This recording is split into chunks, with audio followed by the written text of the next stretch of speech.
Still mostly cold and miserable here in the forest workshop. But there's a little bit of this and a little bit of that. Let me show you what I'm busy with in here. So whenever I have to seam seal, spot weld the joints, I always just run some masking tape like this on either side of my joint. Just makes it quicker and less messy and much easier to clean up. With that in place, I've done my bead. Not particularly worried about how neat it is, because once I've got my sealant in place like this, I just use the good old finger to wipe it nicely. I suppose if you are a more educated person, you'll probably wear a glove at this point. I let the sealant go off just a little bit, and then I pull off the tape, if I can get the end of it, yeah. There you go.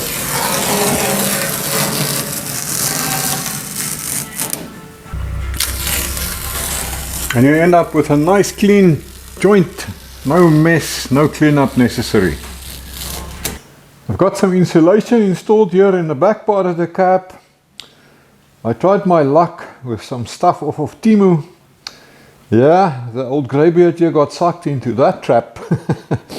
It's not the best, but it's going to get covered by carpeting anyway. But for me, yeah, proof once again that this online shopping business, I can't touch the stuff and feel it and see it.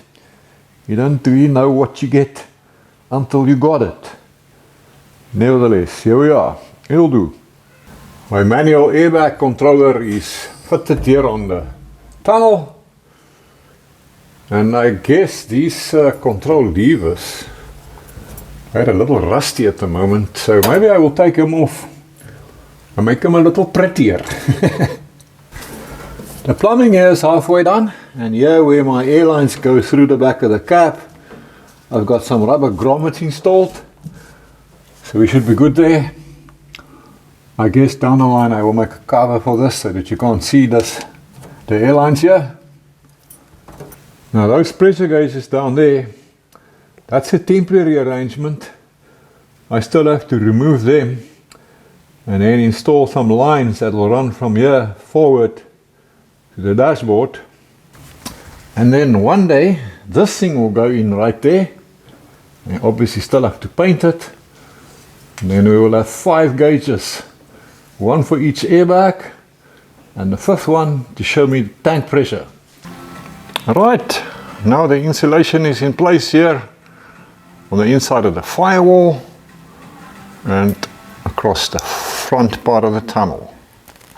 I haven't done the insulation in this part yet. I first want to get the majority of the work done inside the cab and figure out my seat brackets and all that sort of stuff. And only once all of that is done, I'll do this insulation. And then one day, carpet. Goodness knows when that'll be. The next morning. It's a mild sunny day and we haven't had one for quite some time. So we decided to seize the opportunity and get some sandblasting done.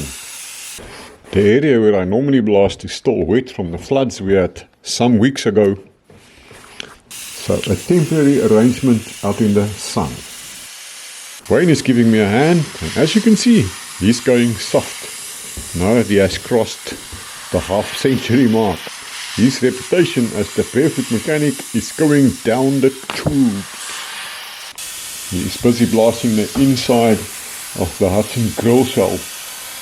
And you can see that the Deadman valve with the spark plug nozzle is working just great. This is the one I bought in this video. And the inside of one of the front fenders are already done.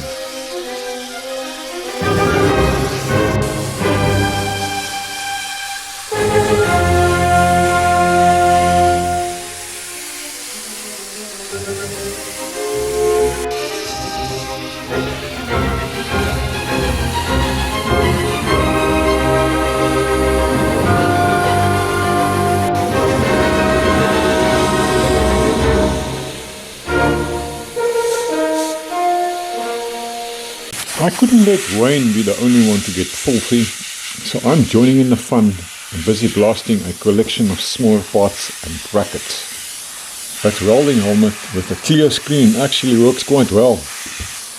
And now don't cry too much about the dust. The breeze out there helps. And we are blasting with a slag abrasive that doesn't contain any of that evil silica dust.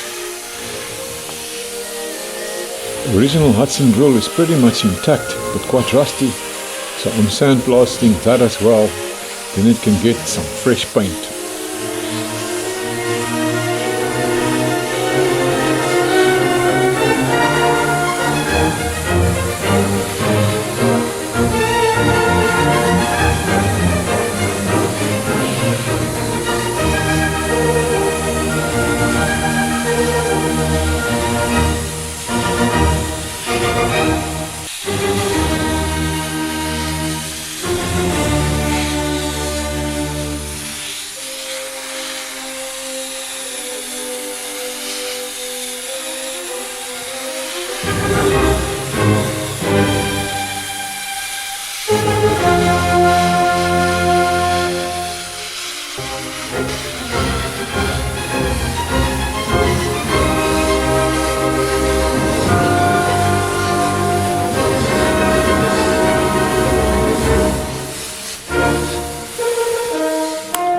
This is quite interesting, eh? That center support here on the grill shell is made from brass. Everything else is mild steel.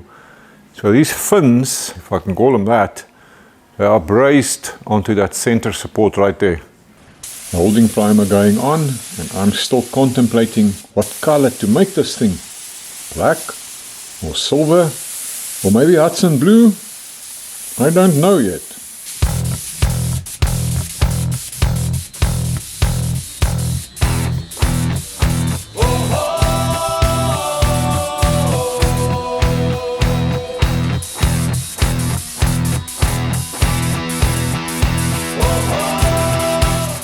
Days later. And since we had the equipment going, I figured it might as well get some paint on some of the smaller parts too, like the drive shaft, the steering column, pedal box assembly, and so on and so forth. The adapted and now color matched steering column from the Isuzu is now in place, and I've retained that original feature, so you can adjust the position of the steering wheel. Yes.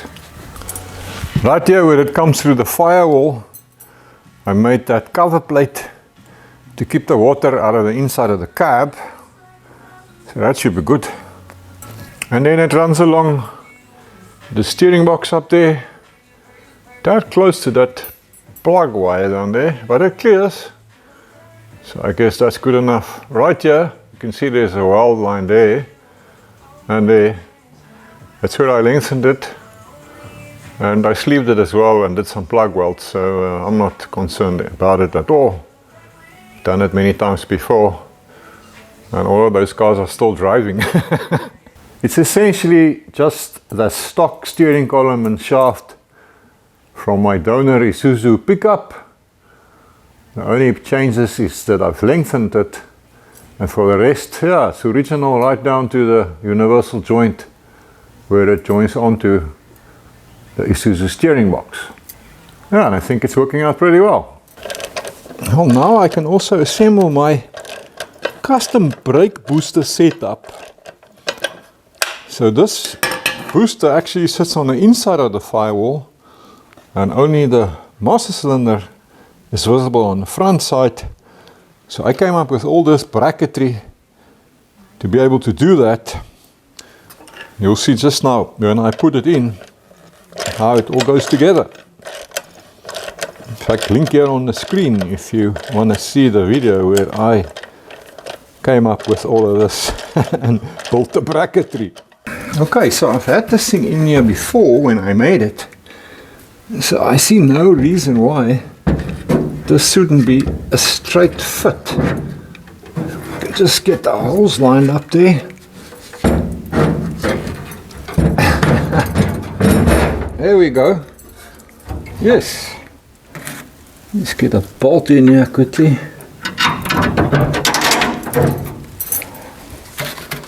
Okay. So just to explain my brake booster setup, the booster is bolted through the firewall.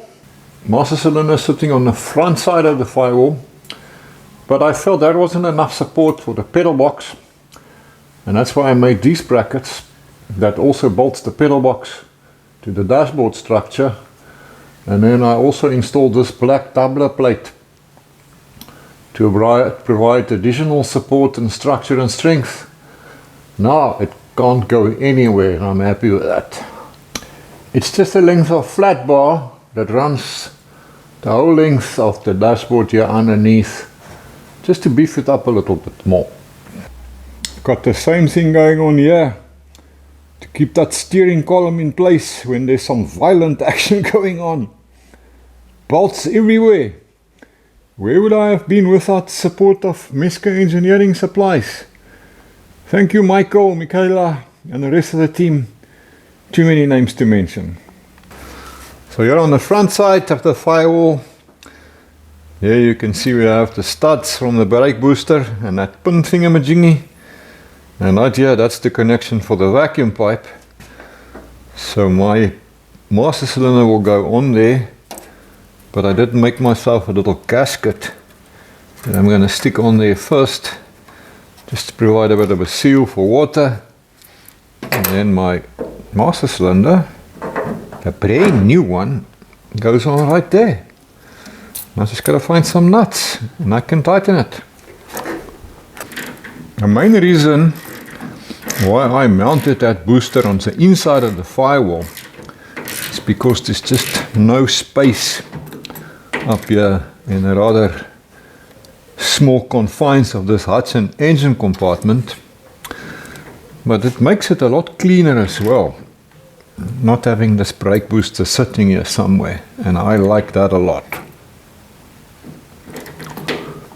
Right, I think that should do it. And with the pedal box in place, I could mount my pedals. I've got my brake, accelerator. Those are important, we're making progress. I got the inside of the grill shell painted as well. The grill itself is still in primer, and now it's gone all rainy and cloudy and overcast again. So I can't paint that yet, but I'm also still not sure what color to make it. And I'd love to know what you guys think.